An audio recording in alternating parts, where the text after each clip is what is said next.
ألم تر أن الفلك تجري في البحر بنعمة الله ليريكم من آياته إن في ذلك لآيات لكل صبار شكور وإذا غشيهم موج كالظلل دعوا الله مخلصين له الدين فلما نجاهم إلى البر فمنهم مقتصد وما يجحد بآياتنا إلا كل ختار كفور صدق اللہ العلی العظیم۔ قرآن مقدس کی محفل ہے، قرآن مبارک کی مجلس ہے۔ اللہ پاک نے اس قرآن کے ذریعے سے اس امت کی طرف پیغام بھیجا، اور یہ قرآن مقدس کو اللہ پاک نے صرف اسی لیے نازل کیا تاکہ ہم اور آپ اس کو سن کر، سمجھ کر اور اس پر عمل کریں۔ یہ قرآن مقدس صرف فارملٹی پورا کرنے والی کتاب نہیں ہے۔ مسلم امت کے اندر اور غیر مسلم کے اندر فرق یہی ہے کہ وہ لوگ اپنی کتابوں پر عمل نہیں کرتے، اگرچہ ان کی کتابیں باطل ہیں، جھوٹی ہیں، غلط ہیں، لیکن اس کے باوجود بھی عمل نہیں کرتے۔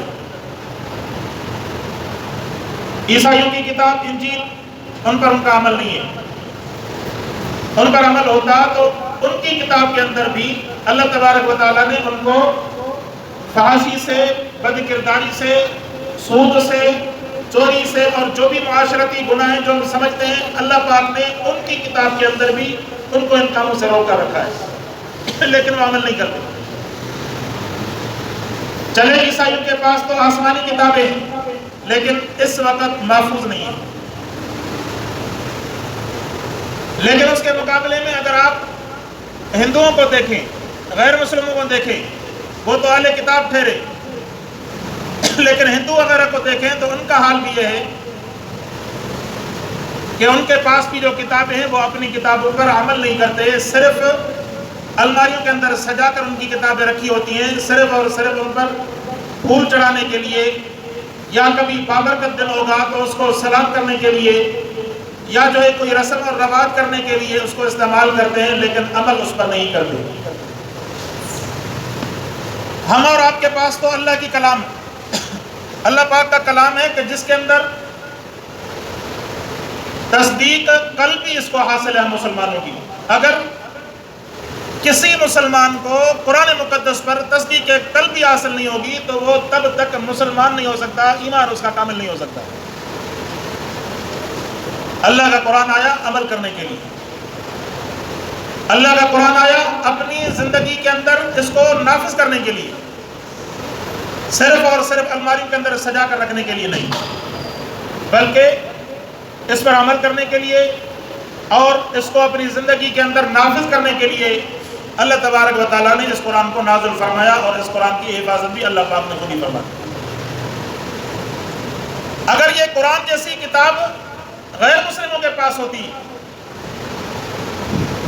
تو وہ قرآن مقدس پر عمل کر کے وہ اپنی دنیا اور آخرت بھی کامیاب بنا لیتے، لیکن اللہ پاک نے یہ مسلمانوں کے حق میں یہ قرآن مقدس نازل فرمائی ہے، تو عالمی کتاب، لیکن اس پر کلمہ پڑھنے کے بعد جو داخل ہوگا وہ مسلمان کہلائے گا، وہ دین محمدی کا تابعدار کہلائے گا، اور وہ رسول اللہ صلی اللہ علیہ وسلم کا مستجاب امتی کہلائے گا۔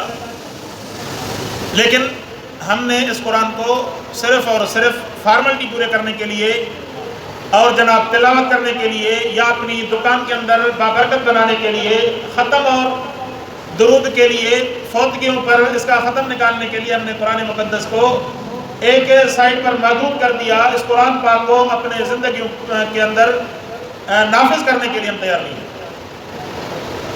جب تک یہ قرآن نافذ نہیں ہوگا تو تب تک ہم مسلمان ادھورے ہیں، کامل مسلمان نہیں ہیں۔ آپ اگر دیکھیں کہ مسلمانوں کے اندر بھی شعبے بہت سارے بن گئے،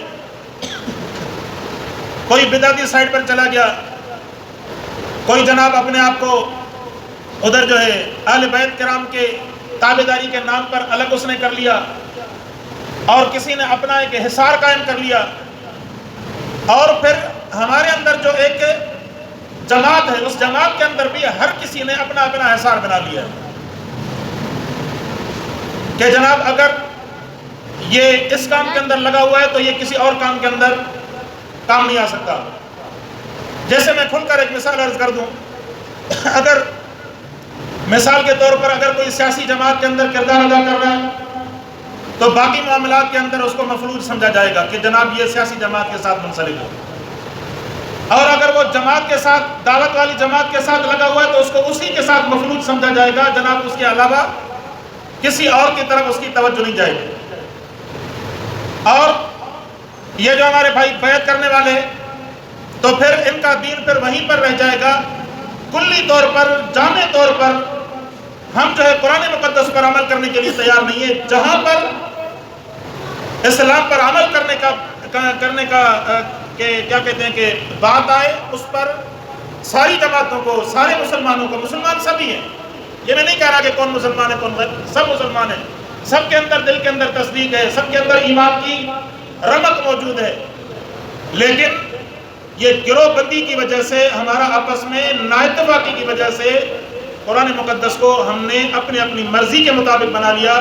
میں اپنے مرضی کے مطابق قرآن پر عمل کر رہا ہوں، یہ حضرت اپنے مرضی کے مطابق قرآن پر عمل کر رہے ہیں، اور یہ ہمارے دوست یہ اپنی مرضی کے مطابق قرآن پر عمل کر رہے ہیں۔ اس وجہ سے، تقسیم کی وجہ سے ہمارے اتحاد کے اندر خلل پیدا ہو چکا، حتیٰ کہ باقی معاملات تو اپنی جگہ پر، عبادات کے معاملات کے اندر بھی ہم نے اپنے اندر خلش پیدا کر لی، نااتفاقی پیدا کر لی، اور جناب قرآن مقدس کے اتحاد کو، جس طرح قرآن نے فرمایا کہ وَاعْتَصِمُوا بِحَبْلِ اللَّهِ جَمِيعًا، فرمایا کہ آپ اللہ کی رسی کو مضبوطی سے تھام لیجئے۔ یہ رسی حضرت عبداللہ بن سلام رضی اللہ تعالیٰ عنہ یہودیوں کے بہت بڑے عالم تھے، رسول اللہ صلی اللہ علیہ وسلم کے ہاتھ پر بیعت کر مسلمان ہو گئے، یہودیت سے تائب ہو گئے۔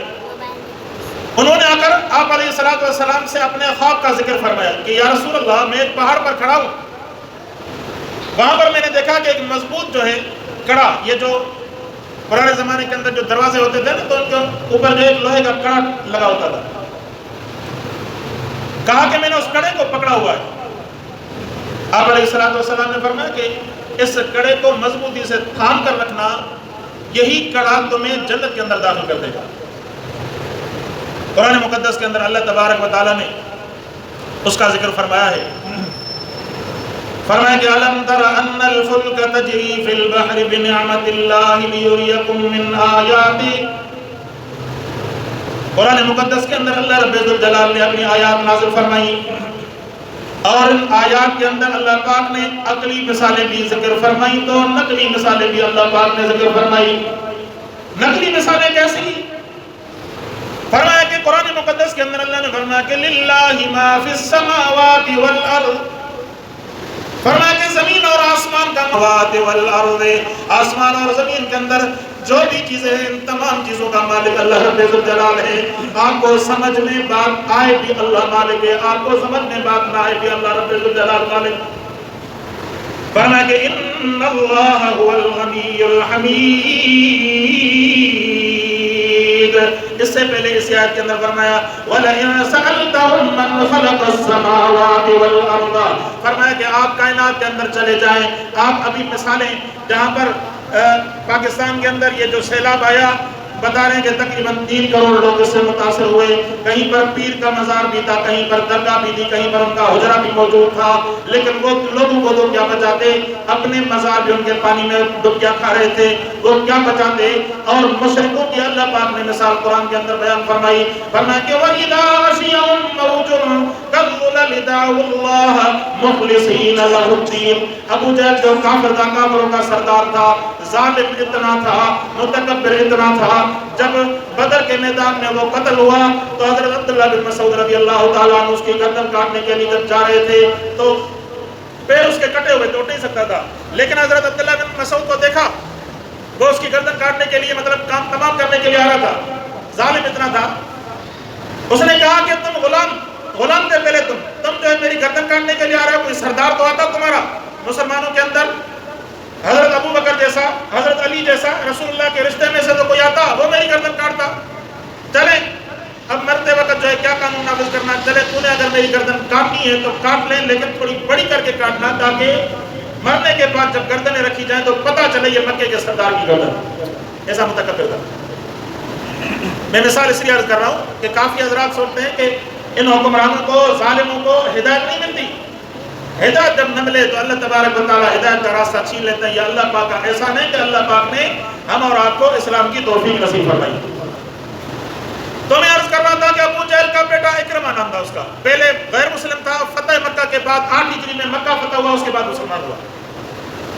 تو جب مکہ فتح ہوا تو یہ ان پر کشتی پر سوار ہو کر بھاگنے لگا. وہاں سے جب بھاگنے لگا تو سمندر کے اندر یہ جو سمندر کی جو چھولیاں تھی، لہریں، وہ اتنی بلند تھی کہ ادھر کشتی اور ادھر صاحبان کی طرح اوپر، جیسے 2-2 3-3 منزلہ اتنا پانی اوپر، اور کشتی ان کی ہچکولیں کھا رہی تھی.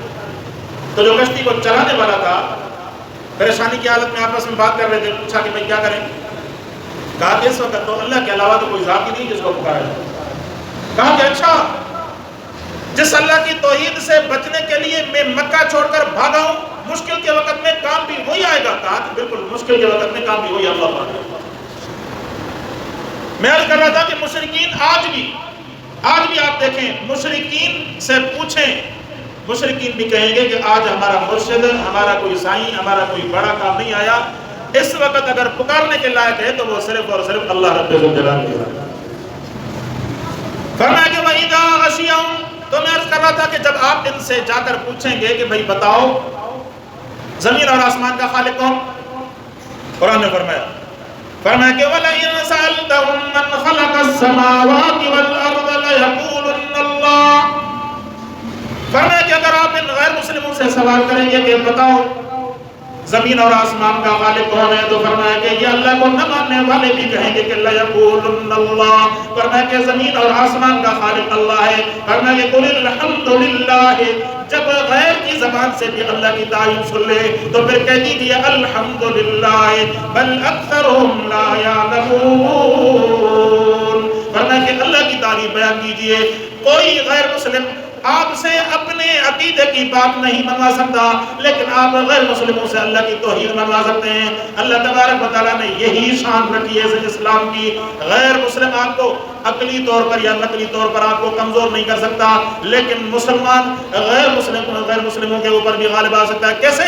آپ ان سے پوچھیں اس زمین کا مالک کون، اس زمین کا خالق کون، آسمان کا خالق کون، تمہارا اور ہمارا خالق کون؟ فرمایا کہ ما خلقکم ولا بعثکم الا كنفس واحدہ. فرمایا قیامت کے دن تمام کائنات کو اللہ رب الجلال پیدا فرمائیں گے. فرمایا کہ پیدا کرنے میں اللہ کو جس طرح ایک نفس آدم علیہ السلام کو پیدا فرمایا تھا، اسی طرح تمام کائنات کے اندر بھی پیدا کرنے میں اللہ رب الجلال کے سامنے اسی طرح آسانی ہوگی. آخرت کے اندر اللہ پاک سب کو پیدا فرمائیں گے. دوبارہ موت آئے گی، موت کے بعد ہم دوبارہ تیسری زندگی ملے گی. ایک زندگی عالم ارواح کی، دوسری یہاں کی، تیسری وہاں کی. 2 موت اور 3 زندگی اللہ پاک نے ہر نفس کے حق میں رکھی ہے. بہرحال میں عرض کر رہا تھا، قرآن نے کہا، فرمایا کہ یا بنی انہا ان تک مثقال حبۃ من خردل فتکن فی صخرۃ او فی السماوات.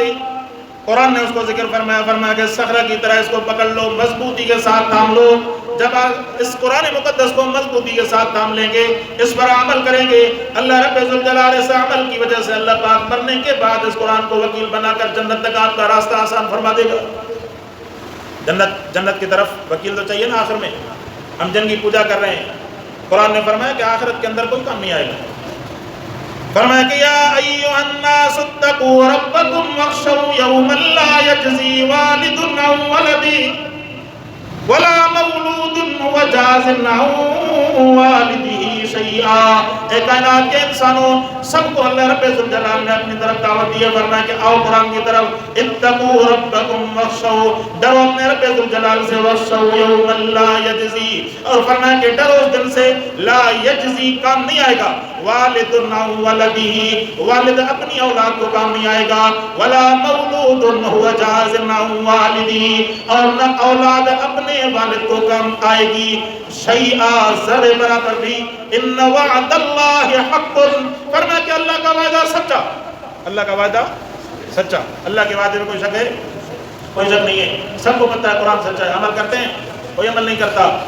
سارے جو یہ بہانے بنا کر ہر کسی نے اپنے اپنے ایک، جیسے میں عرض کر رہا تھا کہ ایک خول بنایا ہوا ہے دین کا، کافی جو ہے تاجر حضرات اور ڈیوٹی کرنے والے حضرات، کافی لوگ انہوں نے اپنا ایک خول بنایا ہوا ہے کہ جناب دین جو ہے ہمارا یہی ہے۔ اگر کوئی زکوٰۃ نکالتا ہے تو پھر زکوٰۃ کو ہی پورا دین سمجھ کر یہی سمجھ لیتا ہے کہ جناب سال کے اندر اتنے لاکھ روپے میں زکوٰۃ نکال رہا ہوں، بس اللہ پاک اس کے سارے معاف کر دے گا، باقی اس کے بعد چاہے تو میں لوٹتا رہوں۔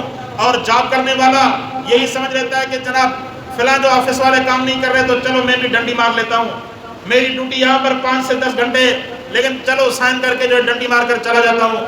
اور تنخواہ لیتے وقت اگر ان سے تنخواہ سے سیلاب متاثرین کے لیے کٹوتی ہو تو پھر اتنا منہ پھاڑ کر کہتے ہیں کہ حکومت کو کوئی حق نہیں ہے کہ ہماری تنخواہ سے تنخواہ کٹے، حکومت کو کوئی حق نہیں ہے۔ جیسے کہہ رہے تھے نا کہ ایک بندہ کہہ رہا تھا کہ سیلاب متاثرین کو اسکولوں کے اندر بیٹھنا چاہیے، اگرچہ ان کو اب بحال کرتے ہوئے بھلے 5 سال لگ جائیں۔ کسی بھائی نے پوچھا اس سے کہ بھائی آپ کیا کرتے ہو؟ کہا کہ میں اسکول میں ٹیچر ہوں۔ میں اسکول میں کیا ہوں؟ ٹیچر ہوں۔ اب سیلاب متاثرین بیٹھے ہوں گے تو پڑھائی کہاں سے ہوگی؟ 5 سال کی چھٹی۔ کہنے کا مقصد ہر کسی نے اپنے اپنے مفادات اور خول بنائے ہوئے، ورنہ پہلے دین کی رمق دل کے اندر اتنی ہوتی تھی کہ عمل اتنا ہوتا تھا کہ اللہ پاک کا خوف کے لوگوں سے بات کرتے ہوئے اللہ کا خوف ہوتا تھا کہ جناب کہیں میری زبان سے کسی کو تکلیف نہ پہنچے۔ لیکن آج کل سریعام بڑے بڑے نمازی حضرات، بڑے بڑے دیندار حضرات، ماشاءاللہ دین پر بازار عمل کرنے والے، سود جو ہے بڑے فخر سے کھا رہے ہیں، سود بڑے فخر سے کھا رہے ہیں، اور تجارت کے اندر ڈنڈی بڑی جو ہے جیسے کہتے ہیں نا کہ بدماشی کے ساتھ مار رہے ہیں۔ آپ دیکھیں کہ پیٹرول پمپ والے کسی کے اندر غیرت نہیں ہے، جب حکومت پیٹرول سستا کرے تو اس وقت جو ہے نخرے اور بہانے بنانا شروع کر دیں کہ 12 بجے کے بعد حکومت نے ہمیں مہنگا دیا ہے، اور جب حکومت مہنگا کرے تو اسی وقت میٹر چڑھا لیتے ہیں۔ ابھی جو ہے کل پرسوں حکومت سندھ نے اعلان کیا کہ بھائی آٹا جو ہے تمہیں 2700 روپے من ملے گا۔